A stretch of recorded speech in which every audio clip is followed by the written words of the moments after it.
I'm Heather Hartman, private chef and holistic health coach. I spent years of my life trying different food trends to be healthy, only to realize all I needed to do was get back to the basics. Starting with foods that were whole and natural, I learned to eat the way nature always intended. That's when everything changed. Now, food is my passion, and I want to prove that healthy doesn't need to be complicated or bland. That's so delicious. It looks so tropical. Nothing like sneaking a bite of chocolate. So good. With tasty recipes and unexpected home hacks, we are getting back to a life that is fresh, simple, and healthy.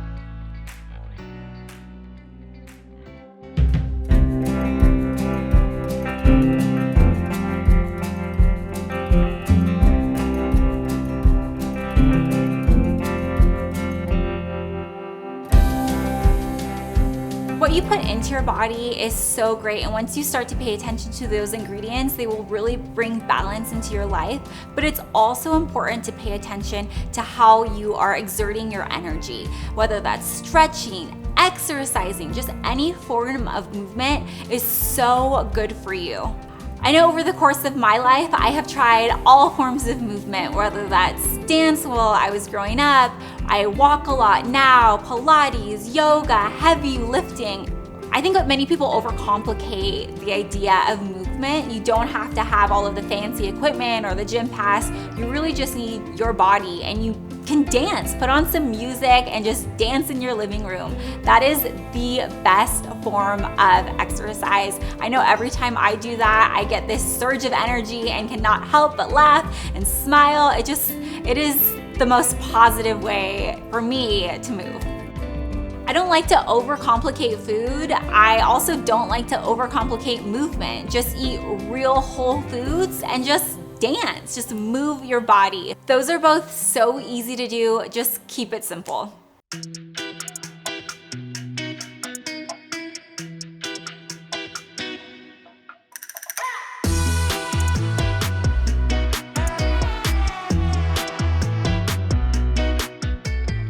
Today I'm gonna show you how to make Chipotle steak fajitas. My dad would make this recipe all of the time growing up. As I've gotten older, I've made it for my private chefing clients, my friends, other family members. They request it all year round. I love it because it's super versatile. You can grill it outside, or you can also do it on your stove and in the oven. It's so easy and perfect all year round. I also love this recipe because it's so easy to double or triple, and it's perfect for a crowd. This right here is perfect for maybe 4 to 6 people, but it's so easy to make the marinade, get an extra piece of meat, a few more vegetables, and feed a whole party. This recipe is 4 steps. First, we're gonna make the marinade. Half of the marinade is gonna go over the steak. The second half is gonna go over the veggies. Then we're gonna make the pico de gallo. It's gonna be so easy. The hardest part is waiting for the tri-tip to marinate overnight. For this recipe, you're gonna need a large piece of tri-tip. I get about 2 pounds for a family of 4 to 6. For the marinade, you're gonna need cilantro, chipotles and adobo, cumin, coriander, salt, pepper, some olive oil, limes, garlic, and Dijon mustard. For the veggies, we have an assortment of bell peppers. I love lots of colors, so I have green, yellow, orange, and red. Also, a large red onion.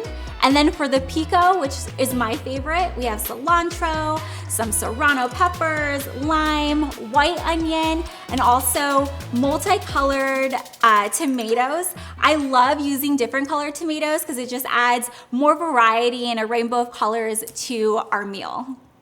So first we're gonna do the marinade. We have all of the ingredients here. It's so easy. Everything goes in a high-powered blender.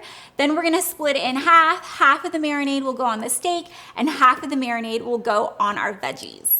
I love the high-powered blender because it saves me so much time. Before I had this, I would have to spend hours chopping and cooking, trying to get everything to puree or liquefy in a food processor.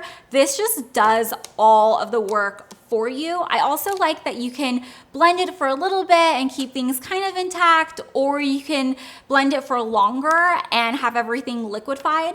I make everything in here from marinades and sauces to even ice cream bases and lemon curd. It is my best friend in the kitchen. So I'm gonna get started with the marinade. We're gonna put a whole bunch of cilantro in here, stems and all. Now I have the chipotles in adobo. If you are sensitive to heat, you don't have to add as much as I do. This is a marinade. It's not gonna be as spicy as this tastes. A lot of the heat will die down as we cook, but I just love a lot of spice, so I'm gonna add the entire 7 ounces. Here I have all of the spices, coriander, cumin, salt and pepper. Next I have some garlic puree and Dijon mustard. The Dijon really gives it just like a nice, unexpected kick.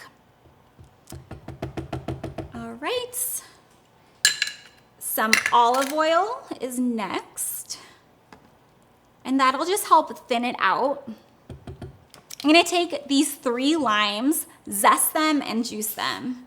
Again, when you're zesting limes, you wanna start from the top to the bottom and then twirl. You don't wanna go over the same spot twice, because then you'll get the pith, which is really bitter and just not what we're looking for. Okay, now I'm gonna cut these in half and juice them. And this is about 3/4 of a cup of lime juice. So depending on the size of your limes, you'll wanna just make sure that you have about 3/4 of a cup. And we'll start blending.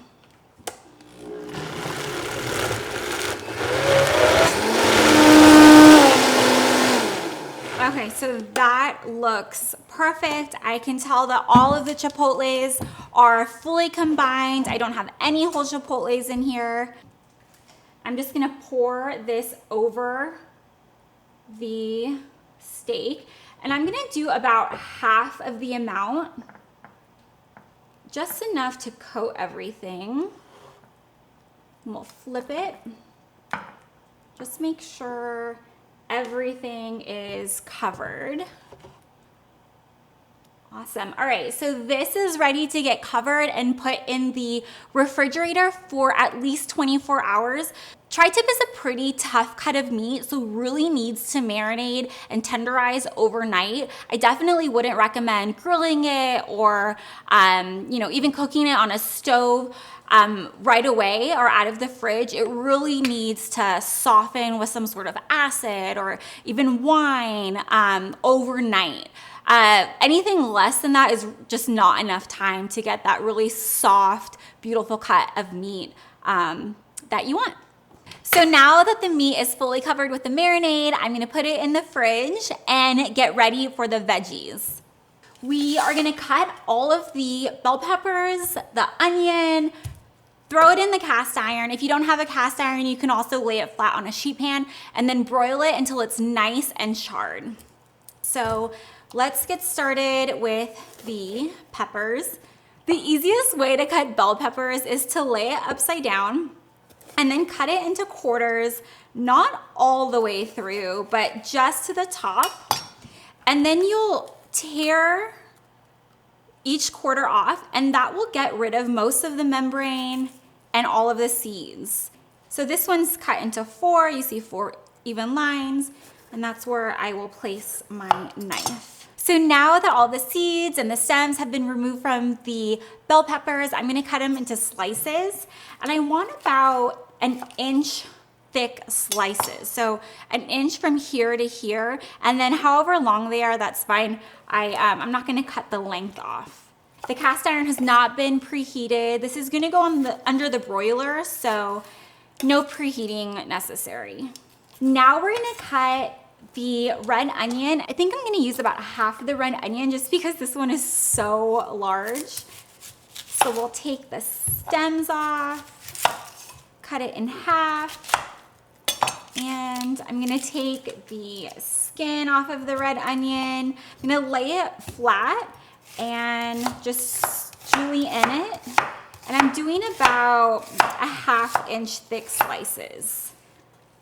I love using red onion. I feel like it has so much flavor and is less bitter than white onion.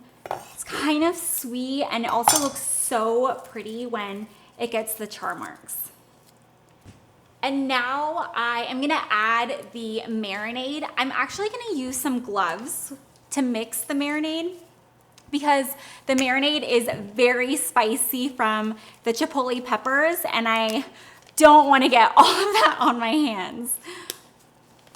So now I'm gonna put the chipotle marinade all over the vegetables. And this is about half or maybe just less than half of what we put on the steak. All right, so that looks good.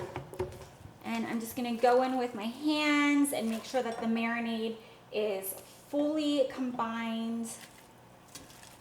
I'm gonna put it under the broiler for about 10 minutes, check on it, maybe give it a flip again. This time I'll use tongs because everything will be very hot. And yeah, I'll just keep doing that until everything is pretty charred and brown and delicious. So this marinade has olive oil in it. While this is baking, I'm gonna show you another way to use olive oil in your beauty regimen that you would not expect.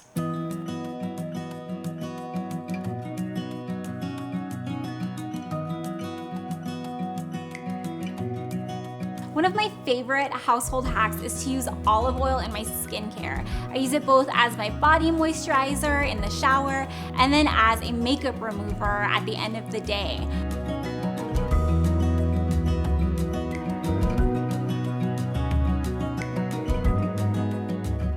A big common misconception is that olive oil or other oils will feel greasy on your skin, but that's a total myth. Your skin will absorb the oil. I've never had greasy skin with olive oil as my moisturizer. So here's what I do. I have my olive oil in one of my glass containers. I do a couple pumps in my hand. I start to massage my face with the olive oil. Then I'll take a cotton ball and I'll start to remove the olive oil and any of the makeup from my skin. It works like a charm and is great for makeup or eyeliner.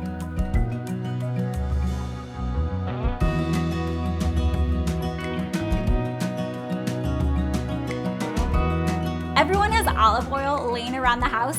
This could be a very simple way to naturalize your skincare. Now we're gonna make the pico de gallo, which is by far one of my favorite salsas. I make this year around. It's one of those things I make all of the time for my clients. I love using a variety of colors. So these cherry tomatoes are perfect. First, we're gonna start with the serrano peppers. I recommend getting some gloves because these have a lot of heat. So for the serranos, I have a few people who are more sensitive to heat. So I'm gonna remove the membrane and all of the seeds. Serranos are still super spicy, so I think it'll be enough heat even without the seeds and the membrane. Just be careful that none of the juice gets in your eyes or splashes on you. So just remove the stem, cut them lengthwise, and then use your finger to remove the membrane and the seeds. So just nice and clean. Now we're gonna cut these lengthwise again into smaller pieces.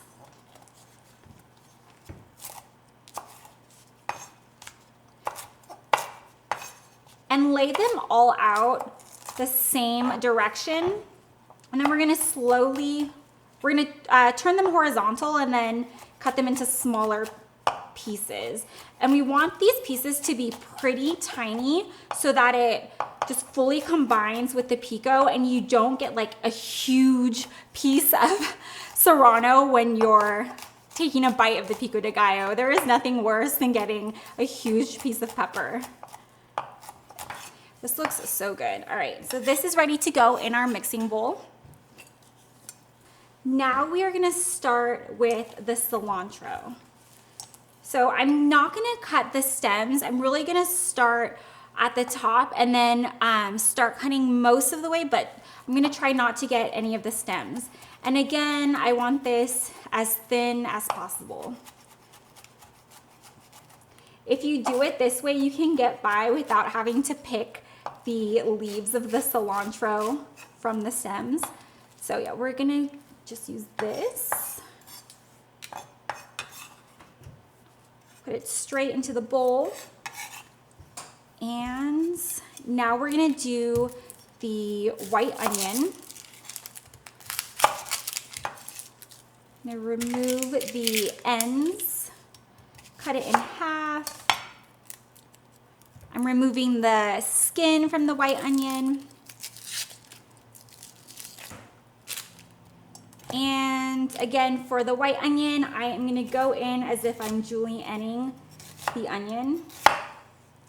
I think this is the easier way to slice onions. I know that when I was learning how to cook, I was taught to do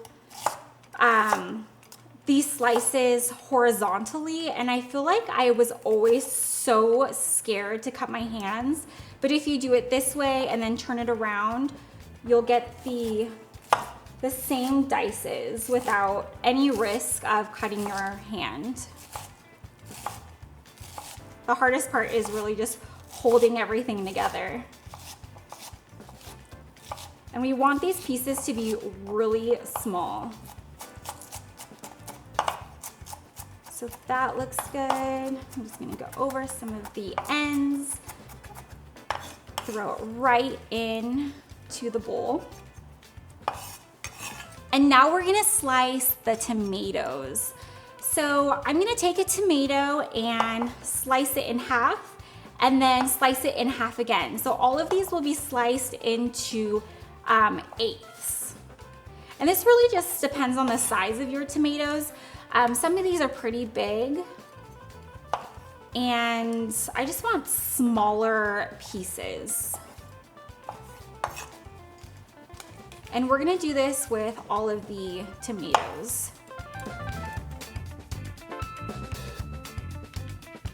So I can smell the veggies. I am gonna take a look and see how they're doing and see if they need to be tossed. And I'll know they need to be tossed if they're nice and charred on top. I'm just gonna flip them and get the whatever was on the bottom also charred.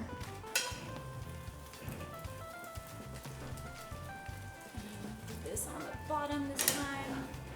So now that that's been flipped, I'm gonna get my grill pan and get this ready for the tri-tip while I am preparing the pico. And just gonna put it on like low to medium low. I'm gonna put all of the tomatoes in this bowl. All of the colors look so pretty already. The orange and the yellow, the red, the white from the onion, the green from the peppers and cilantro. Now for my favorite ingredient, the lime. I am gonna zest the lime. There's some seeds here. We're gonna zest both of the limes. So it's best to eat this within a few days, maybe 4 days, a week tops. If the tomatoes start getting soft, that's okay. It'll still be delicious. It just won't have the crunch that it has right now, but it'll still be safe to eat.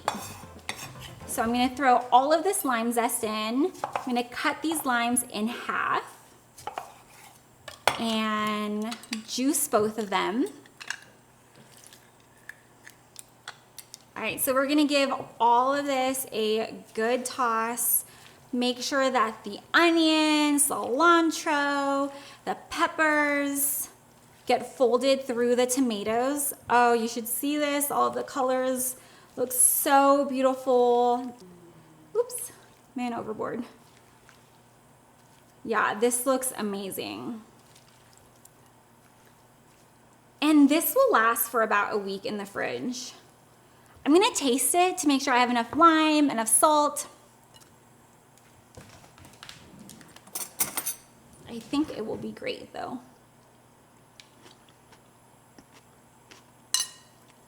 This is perfect, exactly the right amount of salt, the right amount of heat. This is gonna go perfect with the steak.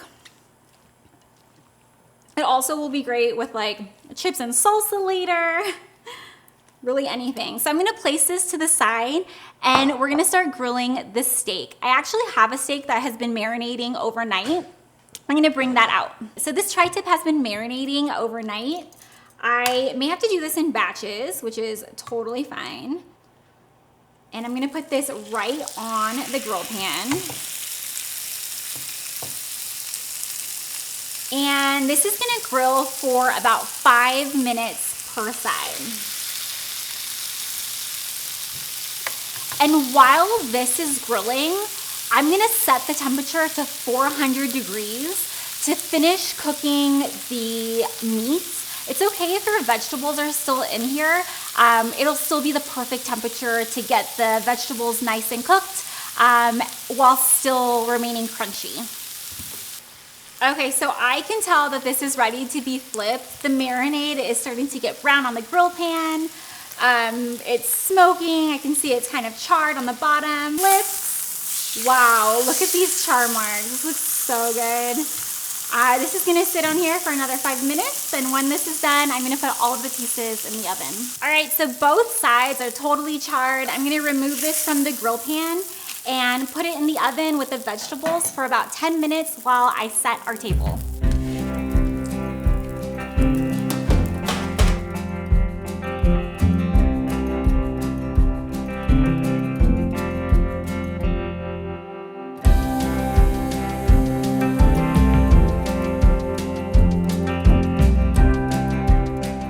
The steak has been resting for about 15 minutes. Now it's time to cut into it.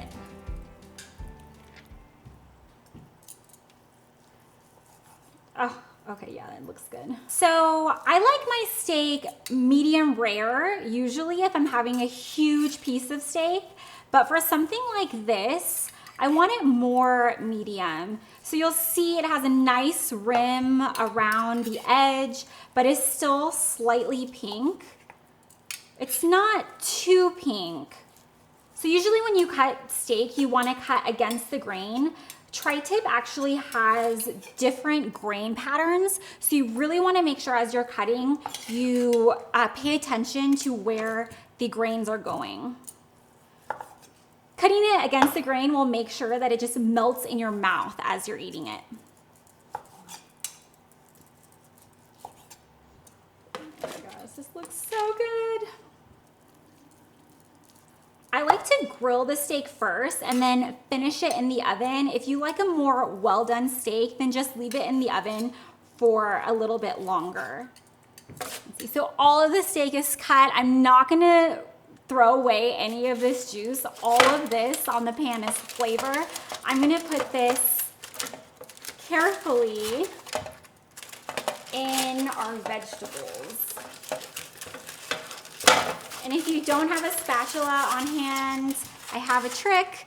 Just get a piece of meat and you can use the piece of meat in place of a spatula just to wipe all of the sauce into the veggies. That looks so good. I'm gonna give it a little zhuzh. Now we're gonna put the steak right on top of the hot veggies. This is one of those dishes that you just can't help but snack on. The meat is so good. Wow, this looks delicious. It's gonna go so well with some charred tortillas, the pico de gallo. Oh my gosh. I love this dish. I can't wait to dive in. Now that all of the components are done, let me show you how to plate it. First, I'm gonna get some of the vegetables and the meats. Make sure you get all of that sauce. Oh wow, this looks delicious. I love this dish because it has the veggies, it has the protein, some citrus. I'm gonna get one of the charred tortillas, maybe two. Just roll these up. You can't have fajitas without tortillas. And some pico de gallo. I would like some pico with every bite. Wow, the colors look so pretty. This looks delicious. So full of flavor, super healthy, so easy. You're gonna love making this.